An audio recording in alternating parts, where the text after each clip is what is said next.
سیدنا صدیق اکبر رضی اللہ تعالیٰ عنہ فرماتے ہیں اللہ کے رسول علیہ السلام جب دعا کرتے تھے تو دعا میں ہاتھ کبھی یوں ہوتے تھے کبھی یوں ہوتے تھے اور اس کے بعد کبھی نیچے آتے تھے پھر کبھی نیچے آتے تھے پھر کبھی اوپر اٹھتے تھے اور مسلسل آنکھوں سے آنسو کی جھڑیاں جاری تھی اور ایک ہی جملے کو بار بار بار بار تکرار کرتے تھے اور دعا میں اتنے مگن تھے میرے آقا صلی اللہ علیہ وآلہ وسلم کہ جسم کی چادر زمین پہ آ جاتی ہے، اللہ کے حبیب علیہ السلام کو دعا کی مصروفیت کی وجہ سے اس کا احساس بھی نہیں ہوتا۔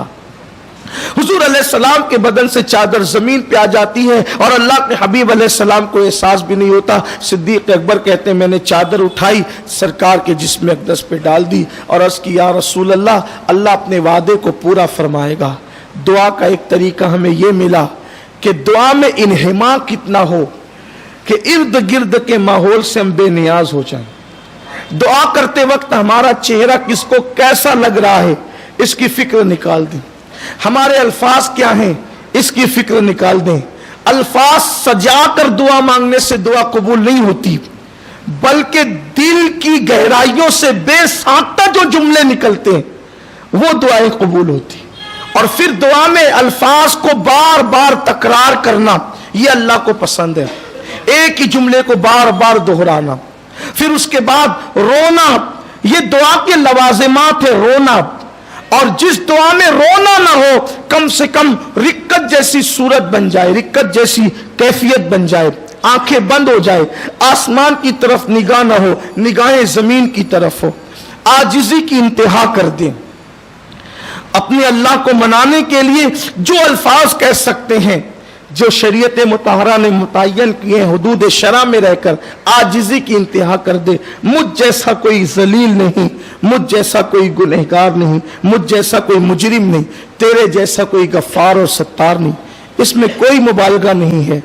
اور پھر جس کو خدا پر جتنا یقین ہوتا ہے اس کو دعا پر بھی اتنا یقین ہوتا ہے، اور دعا اس یقین سے مانگی جائے کہ اللہ قبول ہی کرے گا۔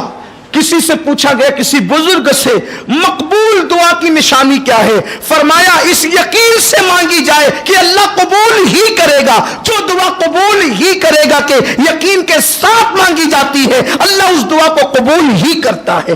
اس لیے کہ دعا کی قبولیت کے لیے نیک ہونا شرط نہیں ہے، دعا کی قبولیت کے لیے یقین کا ہونا شرط ہے۔ بڑے سے بڑا پاپی اگر یقین سے مانگے قدرت اس کو بھی عطا کر دے، اور بڑے سے بڑا متقی شک میں مبتلا ہو جائے قدرت اس کی دعا کو بھی رد کر دے۔ دعا کے لیے نیک ہونا شرط نہیں۔ کبھی لوگ مایوس ہو کے کہتے ہیں مولانا ہم کیا دعا کریں، ہم تو گنہگار ہیں۔ کیوں؟ خدا گنہگاروں کا رب نہیں ہے، اس کا وعدہ تو سب کے ساتھ یکساں ہے۔ ادعونی استجب لکم، مجھ سے مانگو میں تمہیں ضرور عطا کروں گا۔ مطلقاً اعلان ہے، جو مانگے، اللہ کا اعلان سب کے لیے۔ بلکہ یہ بات بھی کہہ دوں اگر آپ اس کو ہضم کر سکے تو حدیث پاک میں اگر اللہ سے کافر بھی یقین کے ساتھ مانگتا ہے تو اللہ اس کا کفر نہیں دیکھتا، بلکہ جو خدا سے مانگتا ہے خدا اس کو بھی عطا کر دیتا۔ اس کی ایک نہیں ہزاروں مثالیں، کیونکہ اس کی رحمت سب کا، وہ رب العالمین ہے، وہ عالمین کا رب ہے۔ لیکن مسئلہ سب سے بڑا یہ ہے کہ ہم مانگتے نہیں۔